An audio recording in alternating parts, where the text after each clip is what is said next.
مومنو، جب تم آپس میں کسی میعاد معین کے لیے قرض کا معاملہ کرنے لگو تو اس کو لکھ لیا کرو، اور لکھنے والا تم میں کسی کا نقصان نہ کرے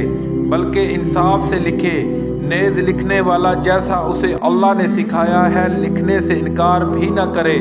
اور دستاویز لکھ دے، اور جو شخص قرض لے وہی دستاویز کا مضمون بول کر لکھوائے اور اللہ سے کہ اس کا مالک ہے خوف کرے،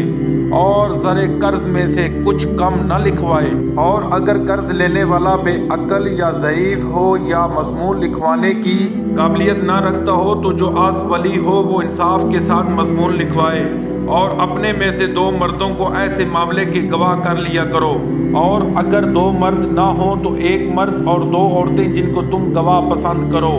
کافی ہیں، کہ اگر ان میں سے ایک بھول جائے گی تو دوسری اسے یاد دلا دے گی، اور جب گواہ گواہی کے لیے طلب کیے جائیں تو انکار نہ کریں،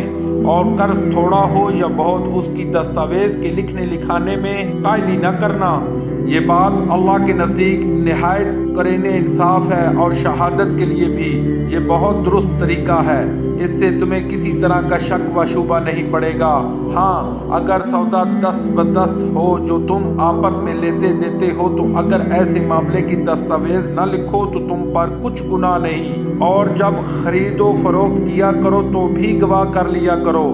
اور کاتب دستاویز اور گواہ معاملہ کرنے والوں کا کسی طرح کا نقصان نہ کریں۔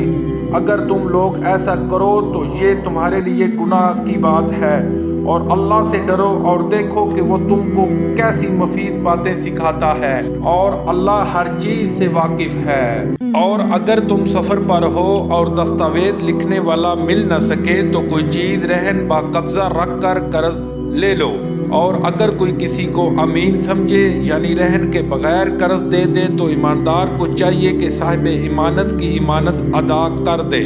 اور اللہ سے جو اس کا پروردگار ہے ڈرے، اور دیکھنا شہادت کو مت چھپانا، جو اس کو چھپائے گا وہ دل کا گناہگار ہوگا، اور اللہ تمہارے سب کاموں سے واقف ہے۔ جو کچھ آسمانوں میں اور جو کچھ زمین میں ہے سب اللہ ہی کا ہے۔ تم اپنے دلوں کی بات کو ظاہر کرو گے تو یا چھپاؤ گے تو اللہ تم سے اس کا حساب لے گا، پھر وہ جسے چاہے مغفرت کرے اور جسے چاہے عذاب دے، اور اللہ ہر چیز پر قادر ہے۔